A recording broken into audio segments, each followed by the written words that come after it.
नमस्ते। आज फेरि मैले कक्षा 8 को गणित विषयको पाठ 16 ठोस वस्तुहरू सलिड अब्जेक्टहरूको अभ्यास 16 लिएर आएको छु। यो अभ्यासमा खासै त्यस्तो धेरै अभ्यासहरू त छैन, तैपनि मलाई ल्याउन मन लाग्यो र मैले ल्याएँ। तपाईहरुले यो पहिले यसको लागि चाहिँ अभ्यास गर्नुभन्दा अगाडि घनको जालीको बारेमा बुझ्नु पर्ने हुन्छ।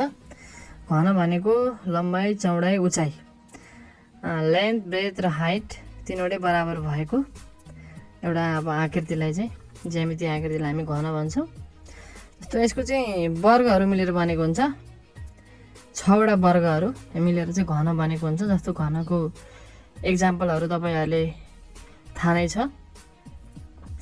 हेर्नुस् त, त्यहाँनेर 6वटा यस्तो हुन्छ यो घनको जाली। जस्तो तपाईहरुले त्यो पोट खेल्ने गट्टी, लुडो खेल्ने गट्टी, त्यही घनकै उदाहरण हो। ल हेर्नुस् त, अब अर्को छ। यसमा अर्को के जान्नु पर्यो भन्दाखेरि यो अभ्यास गर्नको लागि टेट्राहेड्रन भनेको 4वटा त्रिभुजाकार पाटाहरू मिलेर बनेको हुन्छ। अर्थात् 4वटा चाहिँ समबाहु त्रिभुज मिलेर चाहिँ यो चाहिँ बनेको हुन्छ हैन। 4वटा समबाहु त्रिभुज मिलेर पिरामिड जस्तो आकारमा बनेकोलाई चाहिँ हामी टेट्राहेड्रन भन्छौँ। टेट्राहेड्रनको जाली यतापट्टि दिएको छ। हेर्नुस्, 4वटा त्रिभुज छ, 3वटा त्रिभुज साइडमा र बिचको चाहिँ त्यो आधार भयो। आधार पनि त्रिभुज र साइडमा भएकाहरू पनि त्रिभुज नै हुन्छन् आकृति। अभ्यासमा के दिएको छ, दिएका जालीहरूमध्ये कुन कुन जालीले घन बन्छ भनेको छ। यहाँ हेर्नुहोस् त, पहिलो चित्रमा छ 6वटा वर्ग नै देखिन्छ र त्यसबाट पनि हामीले यसमा यो आकृतिबाट जाली बन्छ भनेर लेख्न सक्छौँ। दोस्रोमा पनि हेर्नुहोस्, 4वटा वर्ग, साइडमा 2वटा वर्ग छ, त्यसबाट पनि यो घनको जाली बन्न सक्ने भयो। त्यसकारण यो आकृतिबाट घनको जाली बन्न सकिन्छ। यो जालीबाट घनको जाली बन्छ भनेर लेख्न सक्नुहुन्छ। अर्को तेस्रो नम्बरमा रहेको चित्रमा हेर्नु, यसमा पनि 4वटा सिधा छ र यतापट्टि साइडको 2वटा साइडमा 2वटा जालीहरू छन्। यसबाट पनि यो जालीबाट पनि हामीले घनको जाली बनाउन सक्छौँ। त्यसै गरी अन्तिममा रहेको 4वटा सिधा र बाँकी रहेको 2वटा यतापट्टि साइडमा छ, 6वटै छ यसको पनि। योबाट पनि हामीले घनको जाली बनाउन सक्ने भयो।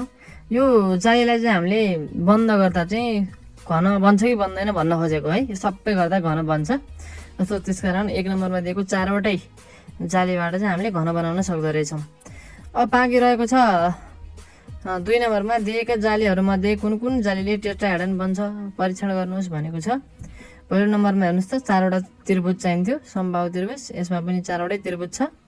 त्यसकारण पहिलो आकृतिकोबाट अर्थात् जालीबाट टेट्राहेड्रन बन्ने भयो। दोस्रो चित्रमा हेर्नु, त्यसमा पनि 1, 2, 3, 4वटै छ जाली हैन। त्रिभुजाकार आकृति 4वटै छ, समबाहु त्रिभुजको आकृति। त्यसकारण त्यसबाट पनि हामीले टेट्राहेड्रनको जाली बनाउन सक्ने भयो। तेस्रो नम्बरमा हेर्नुहोस्, तेस्रो नम्बरमा पनि 4वटा समबाहु त्रिभुजहरू दिएको छ। त्यो जालीमा पनि त्यस्तै छ। त्यसलाई पनि हामीले हेर्नुहोस् त, पट्याउँदाखेरि यसो कल्पना गर्नुहोस् त, त्यसलाई पट्टाउँदाखेरि चाहिँ हामीले त्यसलाई टेट्राहेड्रनको रूपमा देख्न सक्छौँ। त्यसपछि 2 को अन्तिम नम्बरमा हेर्नुहोस्, त्यसमा 1, 2, 3, 4, 5, 6, 7वटा त्रिभुज देख्नुहुन्छ। त्यसकारण यसबाट त हामीले बनाउन सक्दैनौँ, किनकि 4वटाबाट मात्रै हामीले चाहिँ टेट्राहेड्रन बनाउन सक्छौँ। त्यसमा चाहिँ अब 7वटा चाहिँ त्रिभुजहरू भयो। त्यसकारण त्योबाट चाहिँ हामीले टेट्राहेड्रनको बनाउन सक्दैनौँ चित्र आकृति। अब तपाईहरुले जाली भन्ने बित्तिकै कुरा बुझ्नुहोस्, कुनै ज्यामिति आकृतिका विभिन्न चाहिँ सतहहरूलाई चाहिँ खोल्दाखेरि कस्तो हुन्छ भन्ने नै त्यसको चाहिँ जाली हो। खोल्दाखेरि कस्तो देखिन्छ त्यो नै जाली हो। यति बुझ्नुभयो भने तपाईहरुले जाली बनाउन आइहाल्छ। र हाम्रो अभ्यास सकिएको छ।